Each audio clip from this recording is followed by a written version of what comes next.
Uddhav Thackeray BJP के पुराने सहयोगी, एक विचारधारा, एक ध्येय। लेकिन सत्ता के लिए उद्धव ने विचारधारा छोड़ दी, पुराने सहयोगी को छोड़ दिया और कट्टर हिंदुत्व के लबादे को उतारकर सेक्युलर हो गए। लेकिन नए दलों के साथ भी उद्धव लगता है ज्यादा दिनों तक रह नहीं पाएंगे, क्योंकि जिन दलों के सहयोग से वे सत्ता में रहे और अभी भी उनके साथ गठबंधन में होने का दावा करते हैं, अब उद्धव उनके घर में ही सेंध लगाने में जुट गए हैं। शिवसेना यूबीटी पर विपक्ष आरोप लगाता है कि उनकी पार्टी का कांग्रेसीकरण हो चुका है, कांग्रेसी विचारधारा उनके पार्टी में घुस चुकी है। लेकिन अब उद्धव इससे आगे बढ़कर पार्टी में कांग्रेसी नेताओं का स्वागत कर रहे हैं। राहुल उद्धव को अपना दोस्त मानते हैं, साथी मानते हैं, लेकिन उद्धव राहुल को ही गच्चा देने में जुट गए हैं। अपनी पार्टी को मजबूत करने के लिए वे कांग्रेस को तोड़कर नेताओं को अपनी पार्टी में शामिल करा रहे हैं। शिवसेना यूबीटी प्रमुख उद्धव ठाकरे ने कांग्रेस को पहला बड़ा झटका दे दिया है। रत्नागिरी जिले के कांग्रेस अध्यक्ष सहदेव पेटकर को तोड़कर उन्हें शिवसेना यूबीटी में शामिल करा लिया है। पेटकर को बाकायदा मुंबई में उद्धव ठाकरे के आवास मातोश्री पर बुलाया गया और खुद उन्होंने अपने हाथों से उनको शिवसेना यूबीटी की सदस्यता दी।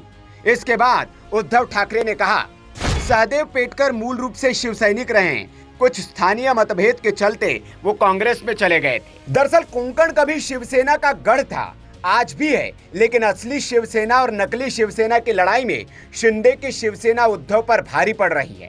शिव सैनिक हो या फिर मतदाता, दोनों का ही शिंदे की तरफ ज्यादा रुझान दिख रहा है। इसलिए ठाकरे अब कोंकण पर फोकस कर रहे हैं। उन्होंने कहा, मैं सिर्फ कोंकण में कदम नहीं रखूंगा, बल्कि अब कोंकण जीतना है। देखते हैं हमें कौन रोकता है। कोंकण में लोकसभा और विधानसभा का चुनाव हमारे लिए अनपेक्षित था।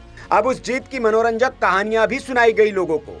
आप एक बार मूर्ख बना सकते हैं, लेकिन जिस तरह से आप लोग आज यहाँ आए हैं, इस तरह से किसान हो, अलग अलग क्षेत्र के लोग हो, मुझे बुला रहे हैं और कहते हैं कि हमें फंसाया गया है। आप सभी लोग अपने हाथ खड़े कर रहे हैं। यही वक्त है कि लोगों को हमारी शिवसेना की जरूरत है और लोगों को पता है कि दिया हुआ वचन पूरा करने वाली सिर्फ एक ही पार्टी है। सभी लोग जो छोड़कर गए वे सभी निजी स्वार्थ के लिए छोड़कर गए। जिन लोगों के बलबूते आप बड़े बने हैं वे सभी साधारण लोग आज मेरे साथ हैं। इसलिए मुझे अब फिक्र करने की जरूरत नहीं है। एक दिन के शिविर के लिए मैं 16 अप्रैल को नासिक जा रहा हूँ।